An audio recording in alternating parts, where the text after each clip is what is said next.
নেশাদ্রব্য নেশা করে জলে পড়ে মারা গেছে। জবাব আছে আপনাদের কাছে? দিতে পারবেন? পারবেন না।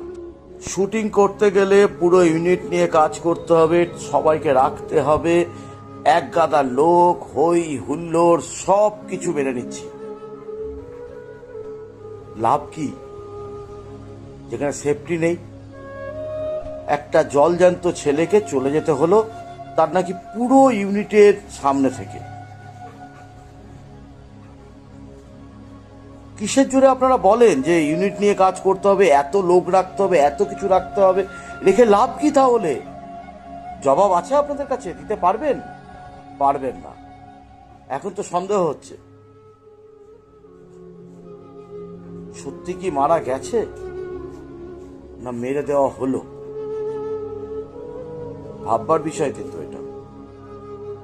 কোনো নিউজ চ্যানেল দেখাচ্ছে নেশাদ্রব্য নেশা করে জলে পড়ে মারা গেছে, কোনো নিউজ চ্যানেল দেখাচ্ছে জলেতে নেমেছিল হার্ট অ্যাটাক হয়েছে, কোনো নিউজ চ্যানেল দেখাচ্ছে নৌকা পাল্টি খেয়ে মারা গেছে।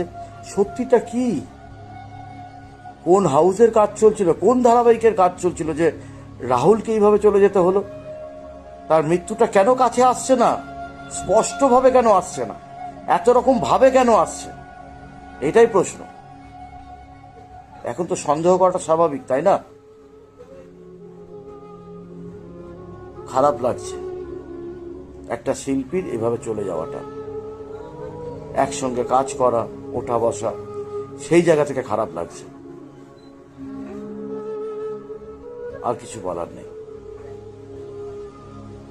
রাহুল, তুই যেখানে থাকিস খুব ভালো থাকিস, আর কিচ্ছু বলবো না।